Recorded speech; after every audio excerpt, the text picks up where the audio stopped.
I'd just like to begin by saying thanks to Sandra and the committee for the conference committee for inviting me. This is my second trip to Australia, so it gives me another chance to come and see a different part of the country. I was in Newcastle last time I was here, a little different than here. So thanks to that. I'd also like to thank Diane for that very powerful and moving presentation she just gave. It was excellent. And to some degree, part of my direction in my career has been influenced by people like Diane and parents that have told similar kinds of stories, unfortunately.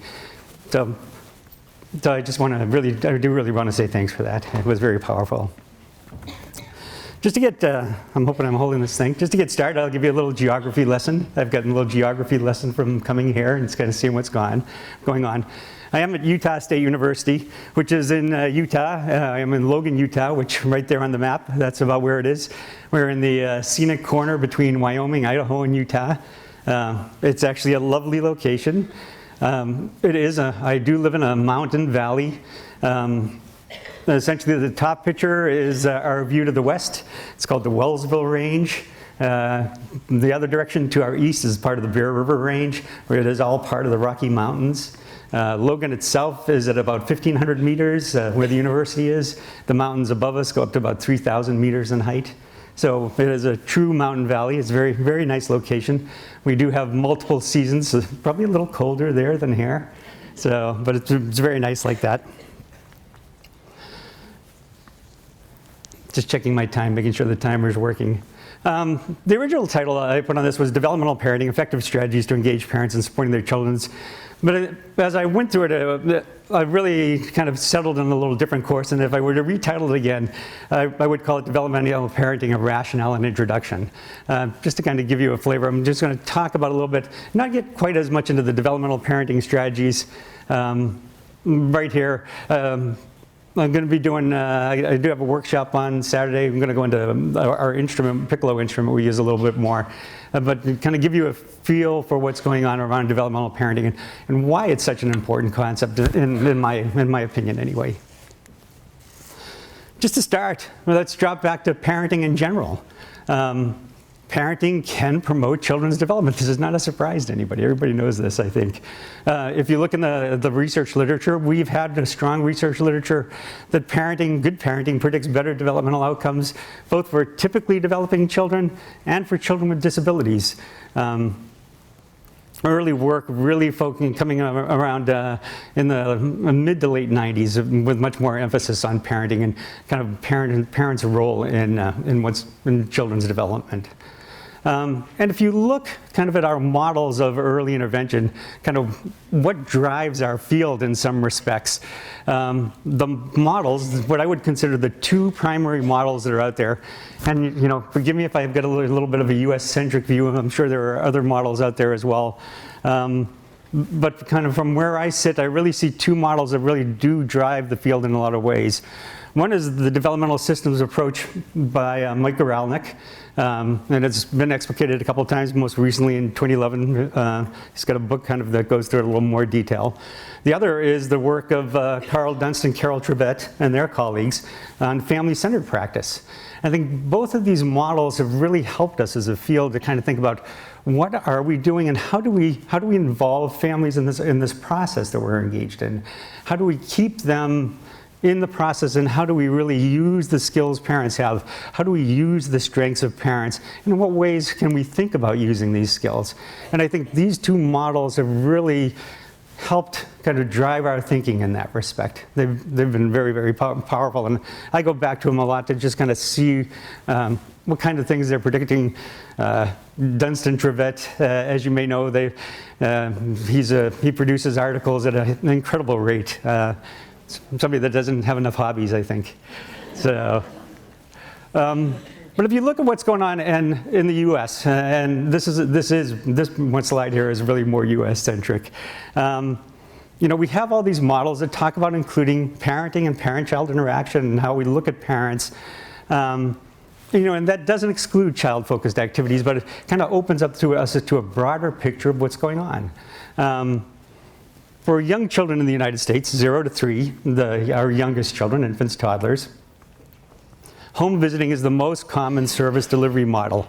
And I understand from talking to people last night and about what's going on here in Queensland, and that you don't do quite as much home visiting. If you look at the figures in the United States right now, 86% of families get home visiting if they have a child 0 to 3. It is considered the natural environment for these families. So that's where services are going on for the most part. And if you look at what happened, you look at the research about what happens when people are in homes. What are professionals, practitioners, what are we doing when we go into homes? And there's been some research to focus on this and kind of find out what's going on. The study by Scarborough and colleagues was a national sample in the United States where they went and looked across the country at different programs. And it was primarily self-report kind of data. But even in self-report data, what we find is that of the home visits, about 44% of the time it's focused only on the child is what people report. Another study, and there's actually been a couple by Carla Peterson and her colleagues, where they did more direct observation of what was going on in homes and how things were going. And basically what they found was that when they went in to observe, they found about 51% of the time was spent teaching the child directly, not involving the parents at all. So very much focused on the practitioner working with the child to the exclusion of the parents to some degree. 33% of the time, so a third of the time, there was some adult interaction, and that included both our adult interaction that focused on some kind of coaching parent-child interaction, as well as just kind of talk with the parent as well. So relatively little bit of time. In the United States, I'm not sure what your service system here, we're all impacted by funding and what happens funding-wise. In the US right now, on average, children with disabilities and in the age range 0 to 3 get less than 2 hours of home visiting a month. That's all they get. Okay, step back for a second and think about that. 2 hours. How can this work? How can we really get in there and make change? How can we be respectful of an inclusive model? How can we do what we really want to do? How can we make change in families? If you think about this, 2 hours a month, this is all approximate. Months vary a little bit. February throws us all off. We have 360 hours a month, approximately. If you're spending 2 hours a month doing home visiting, you're spending 1 hour working directly with a child during that time.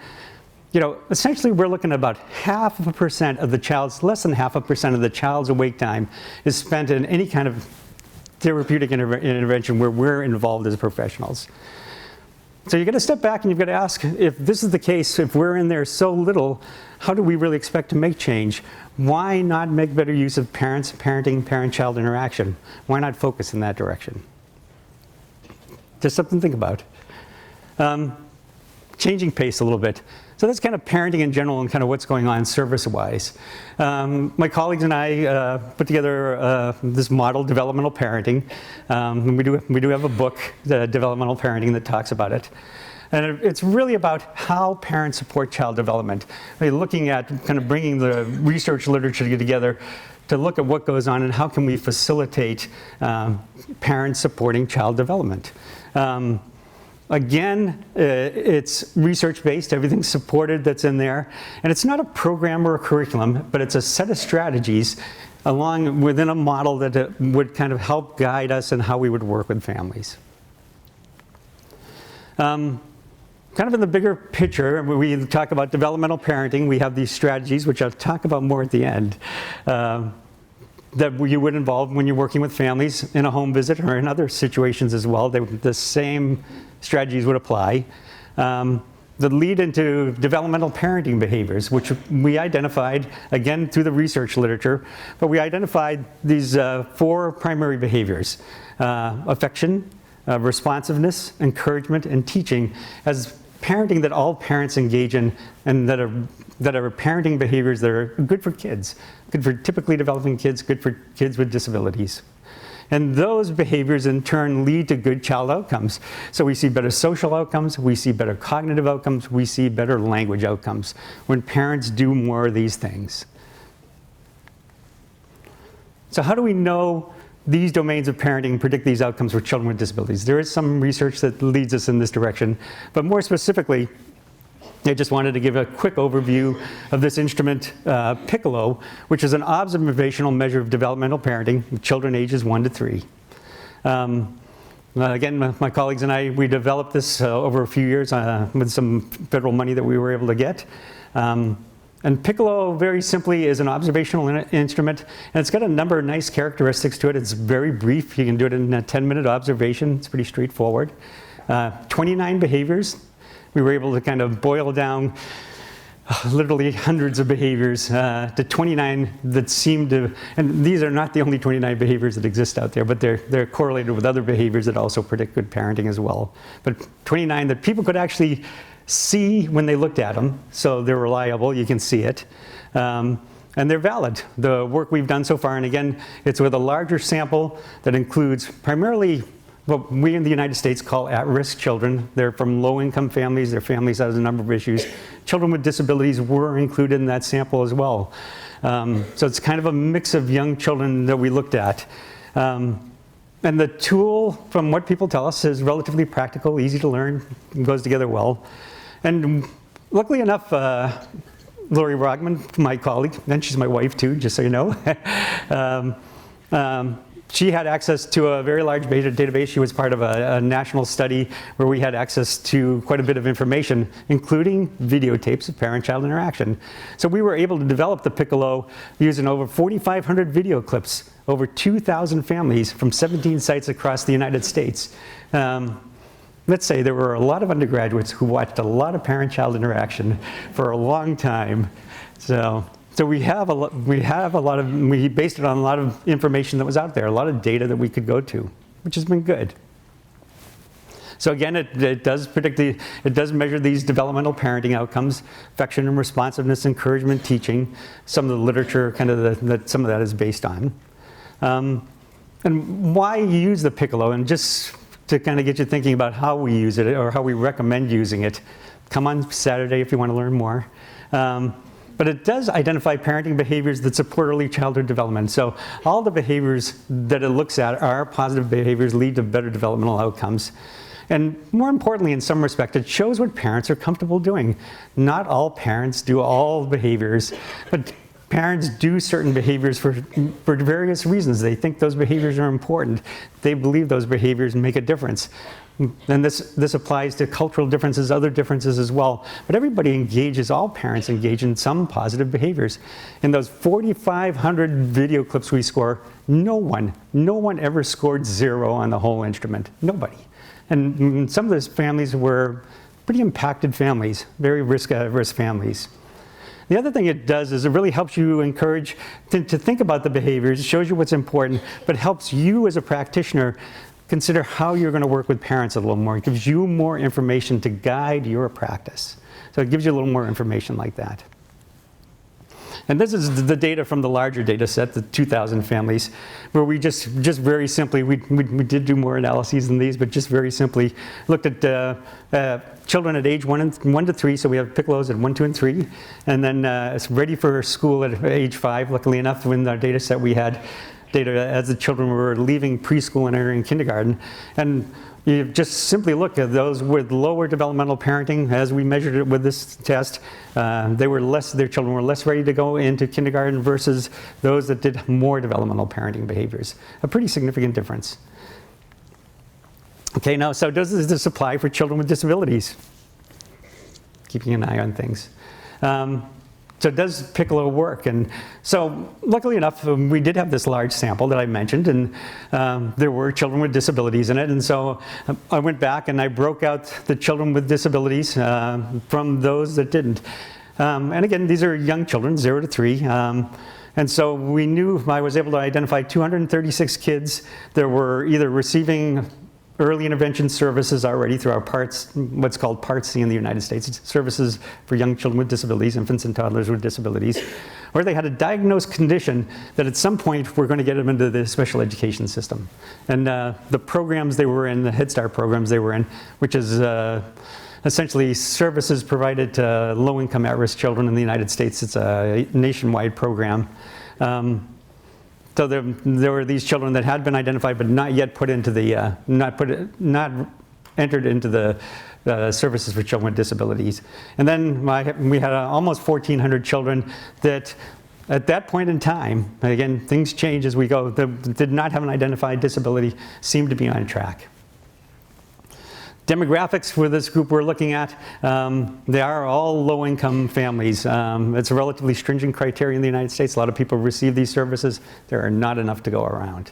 Of the parents that were involved, 74% had a high school education or less. So not a highly educated parenting group overall. Ethnicity, it's close to what you'd see in the US going on right now. Just as a quick aside, this is the first year in the United States that we have more non-Caucasian students in our school system than Caucasian students. So kind of the changing face of America, so to speak, of the United States. So again, a low-income sample. These are some of the measures we use. I'm not going to go through them in any great detail. But we had the Piccolo at 1, 2, 3 years of age. Different measures at both 3 years of age, 5 years of age, and at 5th grade, which is approximately 10 years of age. So kind of being able to track children over time, thanks to the government investing in the larger study that was going on. So we were able to look over time and kind of see what was going on. And kind of quickly to go through what we found, if you look at this chart here, you can see, let me do this, where the green bars are children with disabilities, parents of children with disabilities, and blue are the children without a disability, parents of children without disabilities. And what you see is fairly similar scores on the Piccolo. Regardless, no differences really. If you look along the side here of the scale, it's relatively small. Small differences like that. So essentially, if you look at it, parents, whether they had a child with a disability or not, they engage in similar amounts, similar kinds of parenting behaviors. So that's a good thing to find. We look at psychometric characteristics of the Piccolo just with the children with disabilities, and sure enough, we found pretty strong psychometric characteristics as well. Basically, it turns out to be a good test when you look at how we measure tests and how they perform. One of the interesting things we found was predictive validity. Again, this is for just children with disabilities, that parenting at ages 1, 2, and 3, all 3 age levels, was predicting good outcomes, good developmental, school readiness, school outcomes at both 3 years of age, 5 years of age, and now with some extended work we did with the 5th grade, when the children were 10 years of age as well. So right away it's starting to shape up that yes, these are important behaviors, parenting behaviors are important, both for children without disabilities, children with disabilities, and their parents. And so, our correlations were relatively strong for our field. But kind of followed up on that with a multiple regression, and I'm not going to get into it a little bit, but let's say what I did for this was I controlled for where they were from, so where their location. They were spread out across the country. There could be some differences. And then we controlled for the parenting characteristics, income, how much money they were making. We looked at risk factors. There was a risk factor index. We kind of controlled for risk as best we could. We looked at their skills and language skills, whether the parents were English speakers, not English speakers, kind of a mix of things. And then after we controlled for all that stuff, I put in the Piccolo scores at the end, which is this last column here. And as you can see, Piccolo in and of itself predicted a statistically significant amount, it was able to explain a statistically significant amount of how the children were doing, their progress in school. And if you look at this, with your statistics hat on, if you turn on your statistics hat for a second, went too far. But if you look at this, essentially what we found that the parenting was actually more important for children with disabilities than for children without disabilities. So if you look at the difference, what was a 1 standard deviation increase in Piccolo scores, again, it's not a normative scale, so we're looking at four behaviors out of the 29 behaviors on this list. 4 additional parenting behavior. It predicted better outcomes by half a standard deviation, so a fairly large effect size at ages 3 and 5, and by 1/3 of a standard deviation at grade 5. That's quite a bit of explanatory power. So, if you ask the question, is developmental parenting important for children with an identified disability? The simple answer is yes. Yes, it does seem important. If you look at early parenting predicted cognitive and language outcomes up to 10 years, pretty strongly up to 10 years later for children with a disability. That's a pretty long time. And the interesting thing also was this, that it was more important for children with a disability than children without a disability.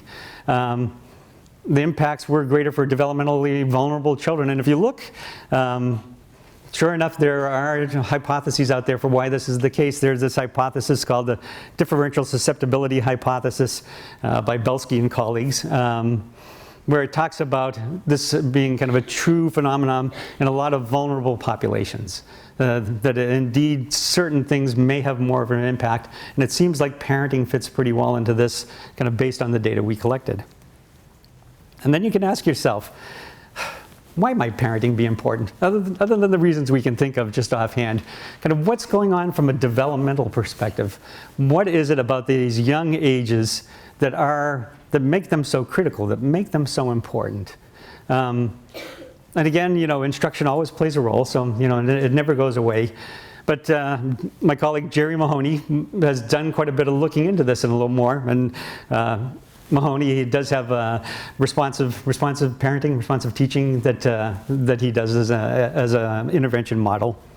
But the one thing he's looked at pretty closely to try and explain kind of what's going on is this developmental proficiency, this whole idea that we need lots of practice, so that children, young children especially, because of the developmental age that they're at, really need massive amounts of practice of the skills and behaviors they are currently capable of doing. So I'll give you an example. So basically they're saying more practice is better. And if you think about it for children with disabilities, maybe even more practice is even better again. So the proficiency is your ability to learn these new behaviors and learn them well in a variety of contexts. And Mahoney puts together a little analysis where based on some research he did, where they're looking at banging, waving, throwing, and mouthing, which is essentially what all little kids do. We've all seen it, the repetition going on there. In typically developing children, you see from 4 to 8 months, children do these banging, waving, throwing, mouthing. So it's a 4-month transition from starting this to kind of becoming satisfied that you've banged and waved and thrown and mouthed enough things to keep yourself happy. And based on some analysis he did, if you look at, although the 4 hours a day, he said, well, there's about 2 a minute for about 4 hours a day. And that's not all, that's like the child doesn't sit down for 4 hours and just throw things and stick them in their mouths. It's kind of distributed throughout the day. But if you look at it, by the time they begin in the stage of doing this banging, mouthing, throwing thing, to the time they end, they do that with about 60,000 times. It's a lot. Just to back that up a little bit, the analysis here, there's a study by Adelph and colleagues, who's a motor therapy person, in 2003, where they looked at the transition from balance and locomotion. So essentially, with the work they did, and they used technology to look at actual children over time, that children work on their balance and locomotion approximately from 12 months of age to 20 months of age, so 8 months. And what they found was over that 8-month period, that children do actually balance and locomotion. You get up, distributed practice, kind of walking, trying to balance, trying it in different situations. They did that over 2 million times. 2 million times in 8 months. Before we become, that's us, typically developing people, before we become proficient walkers, that we've done this practice over and over and over again. It's a lot. So if you think about the implications of that for children with disability, again, children with disabilities take longer to progress through developmental stages. That's kind of the defining characteristic of a child with a disability. And kind of what's going on is, you see children with disabilities, either what happens is that they engage in fewer behaviors because of the disability, whatever it may be. So they don't practice as much within the same time frame. They don't get the same amount of practice. Or that they're inefficient learners. So for the same amount of steps, the same amount of banging, waving, mouthing, throwing, they don't get the same information out of it, and they need to do more of it. Regardless of which it is, the more you provide opportunities, the more you increase opportunities to practice these developmental behaviors, the less time you're spent in a developmental stage. So you're going to move along. And these developmental stages, when children are very young, these are the building blocks for all our later activities, essentially, whether they be cognitive or language or motor or whatever they may be. Are developing these skills, we have to have the building blocks before we can kind of move forward. We have to develop these critical underlying behaviors before we can do more of it, before we can become more complex in our behavior repertoire. And there are a couple studies where they've looked at this with parents a little bit, Mahoney and Perales and the Ulrich study, to kind of really look at it. Mahoney and Perales are very much focused on responsive parenting. Ulrich and all, we're looking at more motor skill-oriented behaviors. So we need this. So we need this practice. And so why do we advocate for the development of parenting? Why do we see these impacts of parenting? Indeed, it leads to improved child outcomes, so we see that. We see that the behaviors are more important for children with disabilities. And why?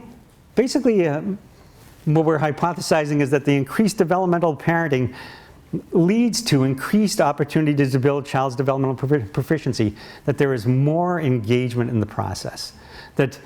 And as we know, engagement is kind of the key to seeing change. The more engagement, the more change, whether that be with your reading skills or your math skills or your learning to walk skills, or whether it be with learning your golf game. The more you practice, the better you get. Malcolm Gladwell's got a whole book out there that talks about this whole practice effect and how much practice people need to become, world-class superstars, essentially, in his book. We're not kind of going for that, but the concept underlying it remains the same. So the question again becomes, how do we engage parents in interventions so that they engage their children more often? And so what are the strategies? So to go back to the developmental parenting approach, what we're looking at is this kind of chain of events where we have effective strategies going into developmental parenting leading to child development. And the strategies we've identified, going through the research literature, are these as the key strategies here. And if you think about it, they're not unfamiliar. One is, indeed, there needs to be a relationship with the family. So there's like an underlying characteristic. Responsiveness to family strengths. The responsiveness plays out at a number of different levels. You need to be aware of the family strengths and be able to know how to use the family strengths to kind of improve your practice, to help them along a little bit more, to be a good coach. We need to facilitate parent-child interaction. It seems pretty key that parent-child interaction underlies a lot of the things that are going to lead to better outcomes later on. And in fact, if we're in there less than 0.5% of the child's waking month time, it's not going to be us that's going to make the difference. We're not the change agents. It's the parents that are going to be the change agents. We need to collaborate with parents as partners.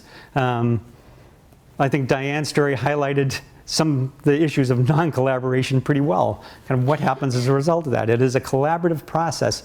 Parents indeed are the experts on their child.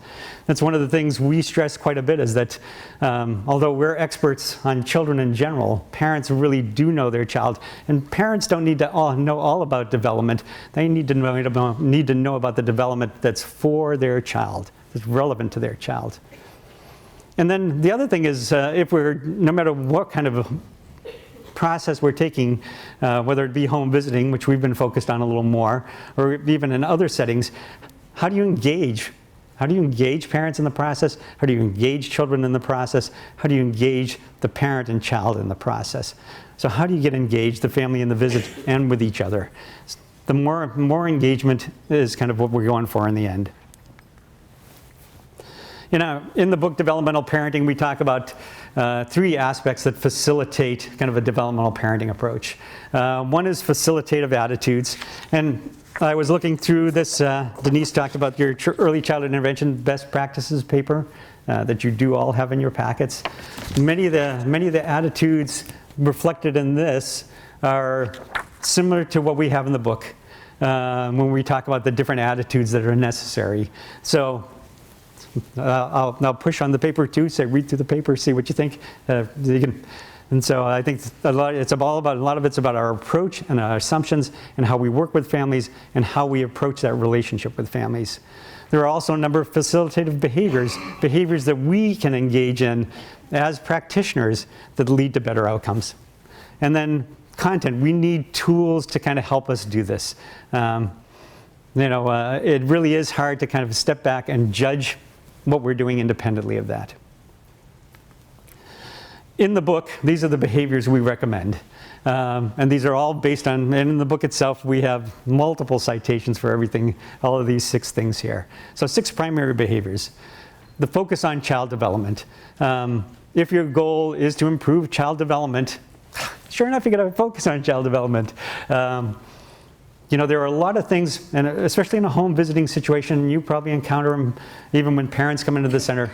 For a lot of parents, things happen on a regular basis. There are things, life events that are going on. There are issues that need to be dealt with, and they do need to be dealt with. But the primary part of our role is really this focus on child development. So how can we move back into how things affect child development? And we talk about pivoting away from life events for parents back to development to keep parents continually thinking about how things affect their child.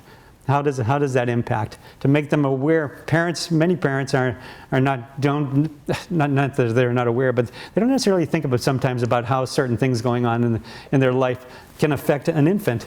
So, some of the families we're dealing with, the police come by and arrest the older brother and take him down to jail for selling drugs or whatever the case may be. It's going to have an impact on that infant. It's going to affect you because it's going to affect the parent's stress levels, which is in turn going to affect how you're interacting with your child. How do you keep parents aware of those kinds of things? How do you kind of help them think about the impacts on the larger family as well, and how kind of focus on that?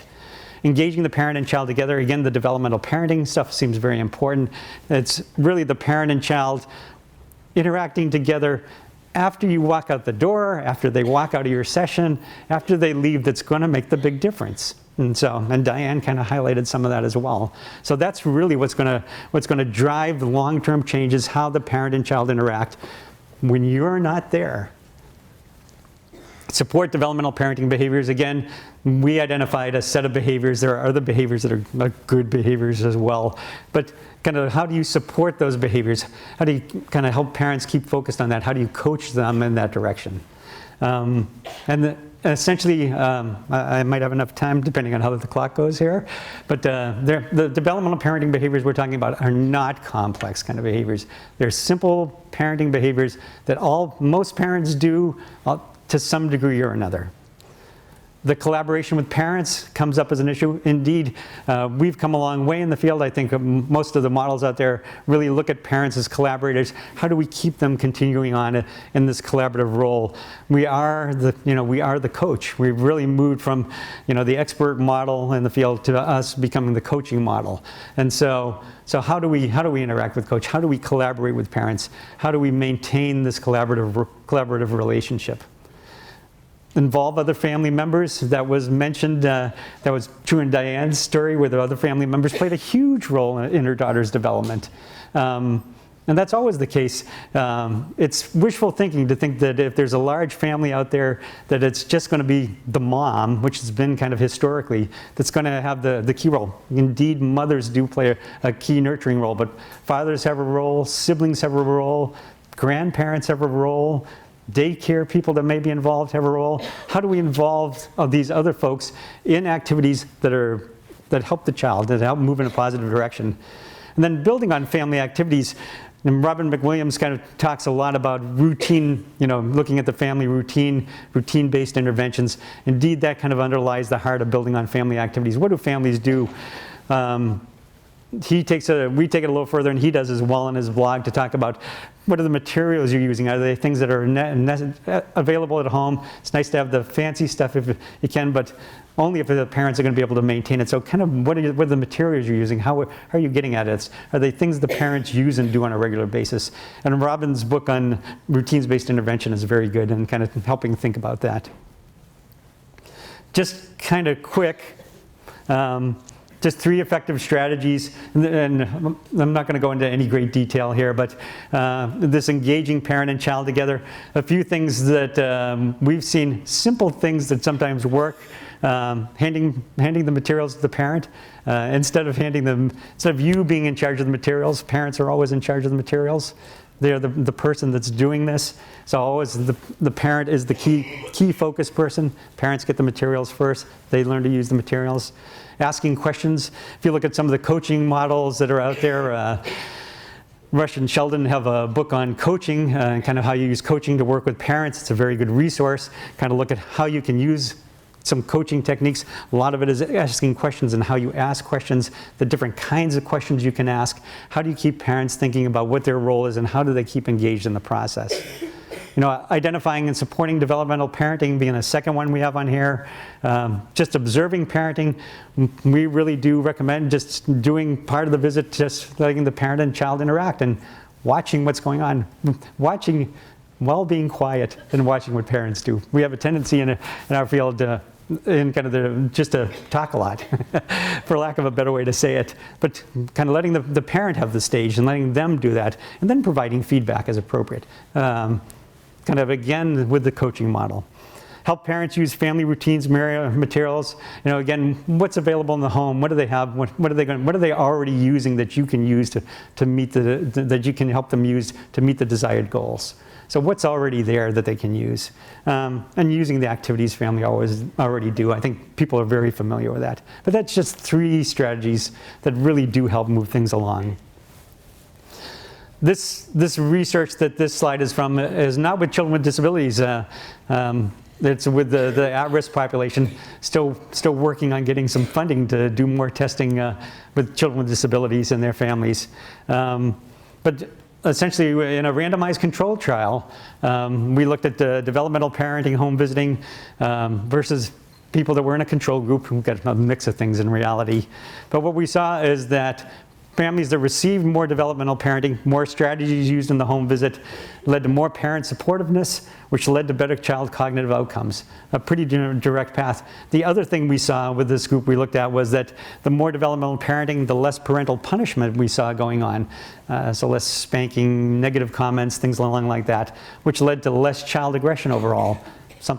An outcome we all like to see.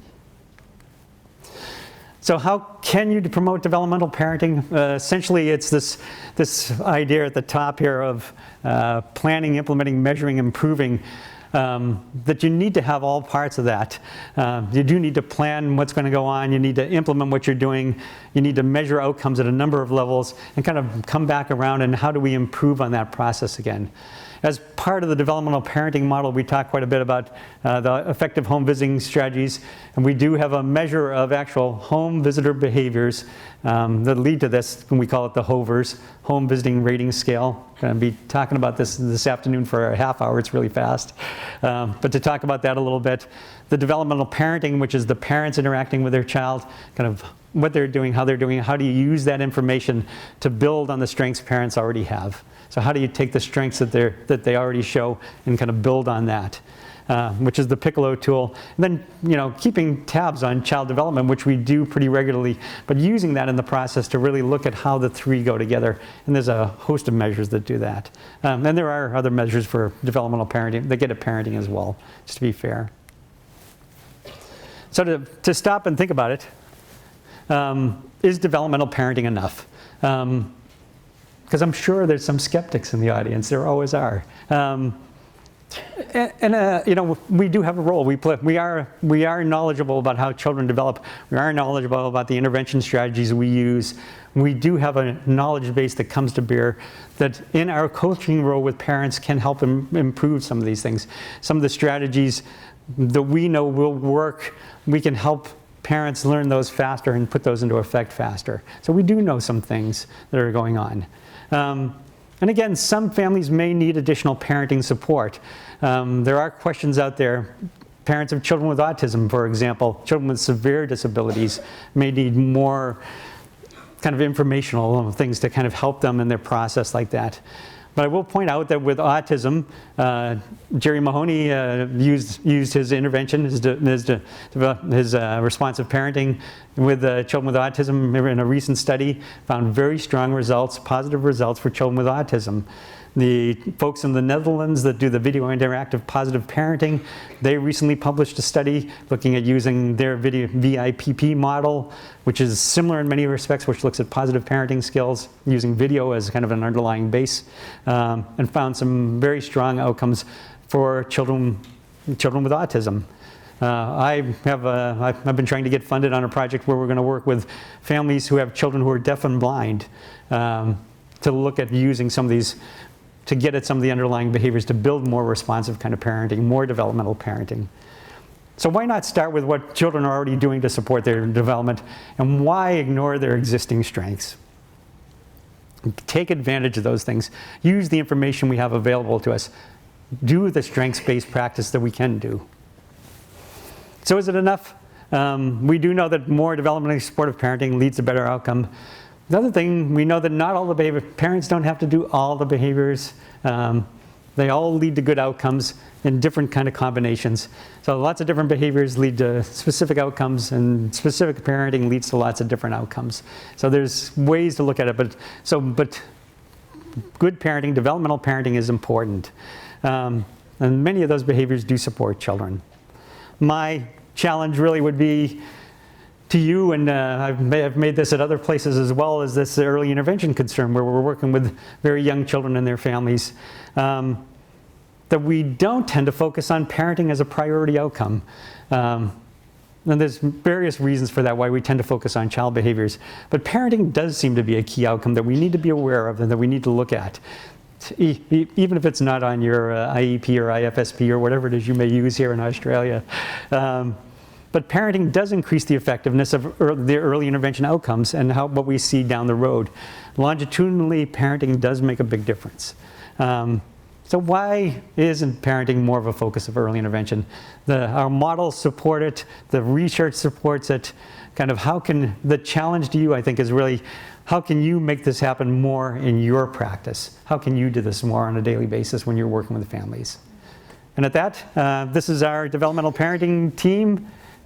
These people have been involved in different aspects of the project. My email, if you want to send email, I do answer email, not right off the bat all the time, but on a regular basis. I just want to say thank you. Right on time.